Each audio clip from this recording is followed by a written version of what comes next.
우선 나에게 어떻게 공무원 시험을 준비하게 됐냐고 물어본다면 헬스장 알바를 했었어.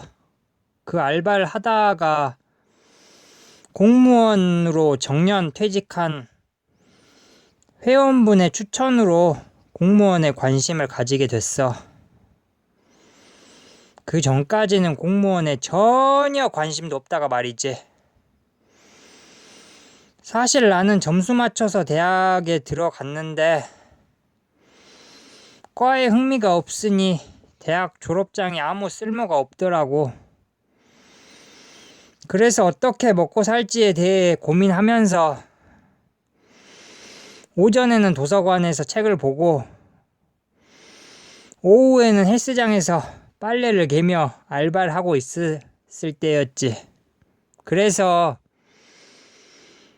가장 영향을 그분과의 이야기를 통해 많이 받았어. 아무래도 운동으로 강해지는 것에 관심이 있는 나였기 때문에 그 적성을 살리면서도 사람들도 돕고 폼나게 사는 직업이 경찰이더라고. 그래서 경찰 간부 후보생 시험을 10개월 정도 준비했어.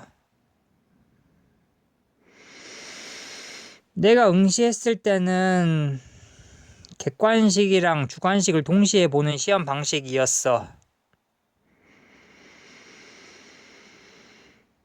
시험을 볼 때는 3회독을 독학으로 했었어. 근데 웬걸 주관식은 하나도 못 쓰고 객관식은 합격 점수에서 35점이나 미달되는 점수를 맞았지. 그리고는 포기했어. 이렇게 생각해서 내 머리로는 7급 공무원 시험 무리구나 라고 생각이 들어서 말이야. 그래서 이후에는 9급 보호직 공무원으로 직렬을 바꿨어. 보호직 공무원이 뭐지? 이렇게 좀 생소해 할 수 있는데 우리나라에서 이제 범법 행위를 하면 보통 교도소 간다고들 하잖아.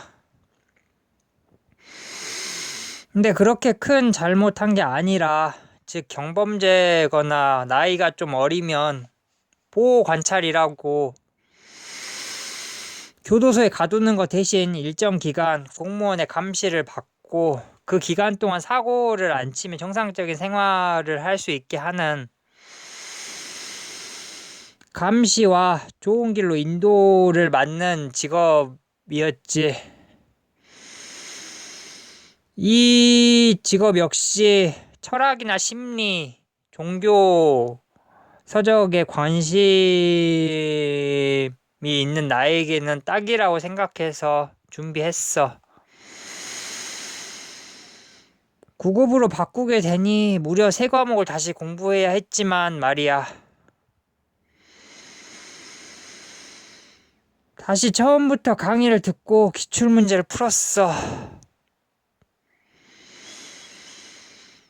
막 보호직 직렬로 바꾸고 9급 공무원 시험까지는 3개월밖에 시간이 없었어.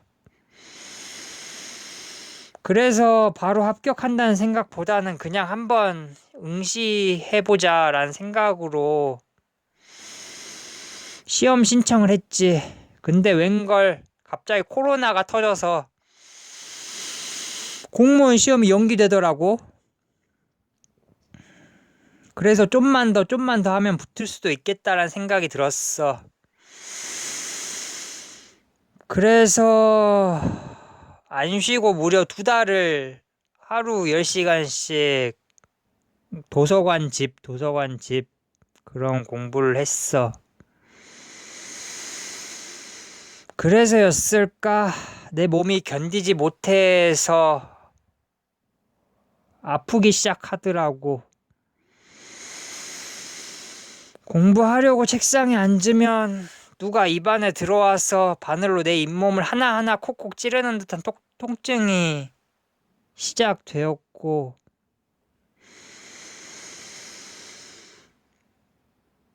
그래서 충치가 있나 싶어 여러 치과를 가봤지만 원인을 알 수 없다. 뭐 신경성 스트레스성이다라는 답변뿐이었어. 그렇게 치과 가던 중에 돌팔이 치과 의사를 만나서 충치도 없는 사랑니 2개를 100% 충치 생긴다고 빼고 나서 더욱 잇몸 통증은 심해졌고 잇몸 퇴축은 심해져서 잇몸 뿌리가 지금도 선명하게 드러나 있어. 그래서 의사를 불신하게 되었어.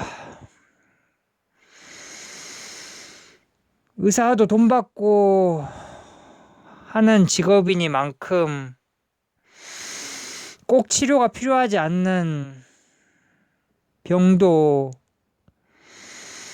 돈을 받기 위해서 언제든지 치료해야 된다고 할 수 있겠구나라고 느꼈거든. 그래서 이후에 나는 소화불량으로 밤에 소리를 지르며 배가 아파할 때가 있었어. 그래서 옆에서 부모님이 엄청 걱정하시면서 응급실 갈까 이렇게 물으셨지. 근데 의사를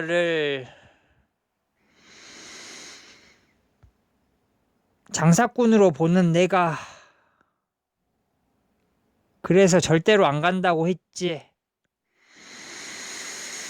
근데 같이 사는 부모는 자식이 아픈데 자기가 해줄 수 있는 게 없잖아. 의사가 아닌 이상. 부모가 해줄 수 있는 건 나를 병원 데려다 주는 것 뿐인데 그것을 내가 거부하니까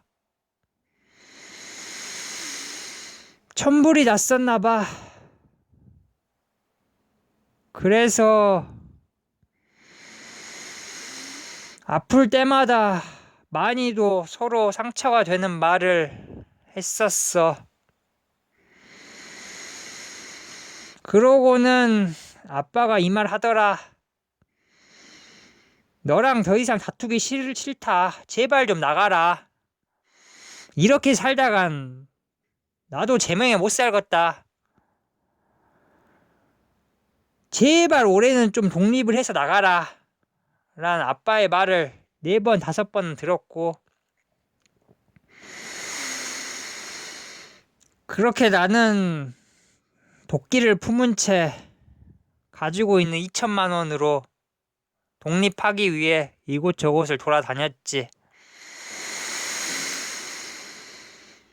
처음에는 LH 청년 임대도 알아보고 근데 그거는 결혼을 하거나 뭐 기초수급자 수준으로 집에 못 살아야 되더라고. 그래서 버리고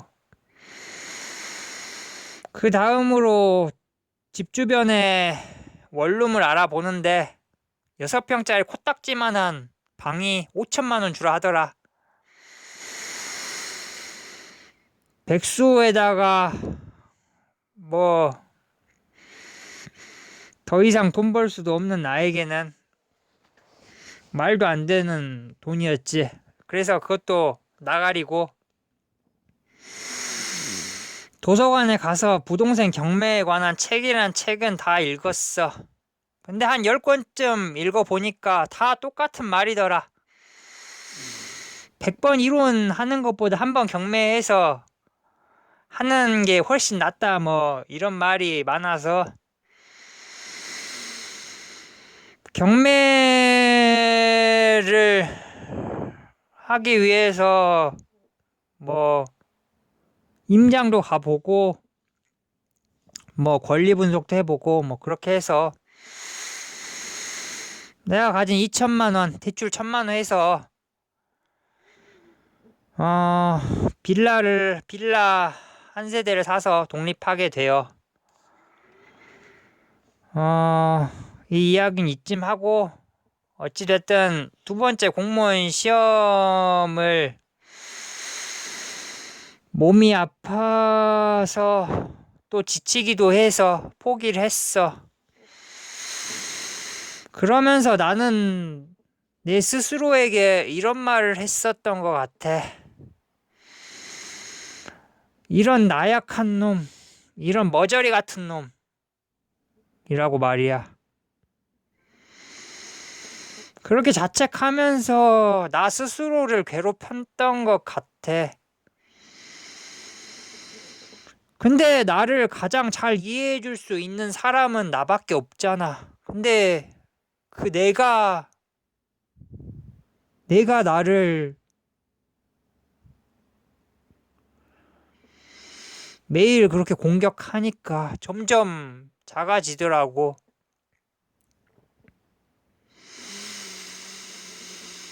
그렇게 작아지면서 한편으로는 세상에 대한 분노로 가득 찼어. 돌도 씹어먹을 20대 청춘인 내가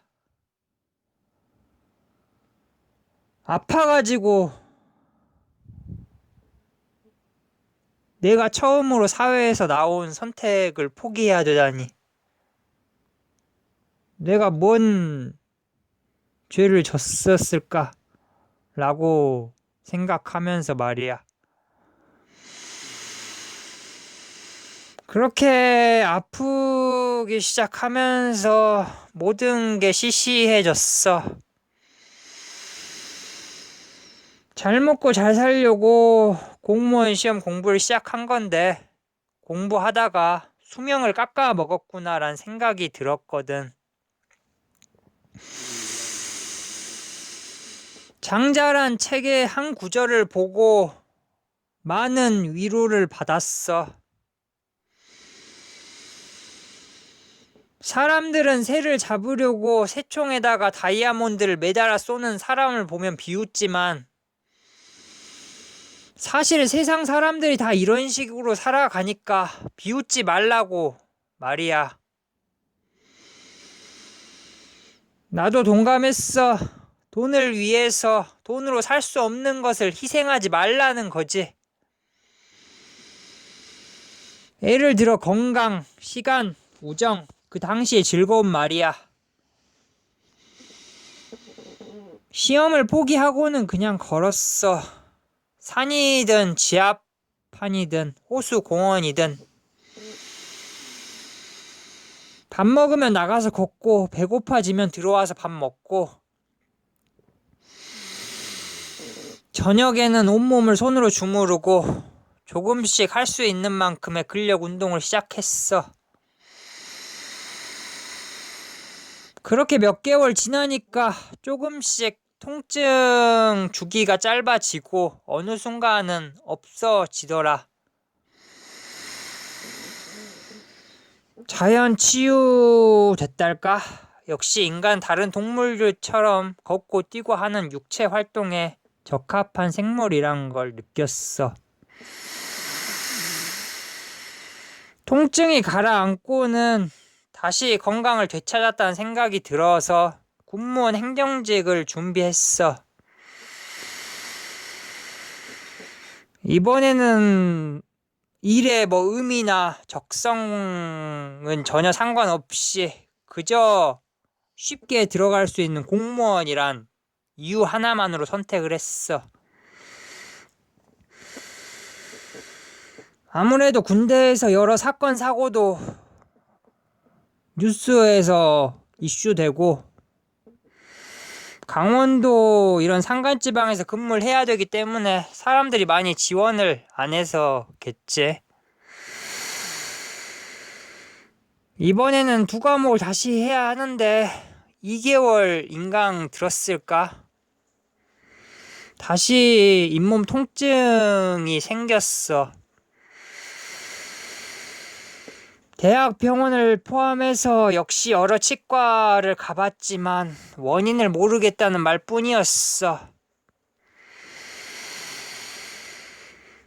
그래서 그냥 스스로 저체중이 문제가 아닐까라는 생각을 했어. 왜냐하면 당시 내 체중은 건강했을 때에 비해 15kg이나 빠져 있었거든. 아마 수험 스트레스와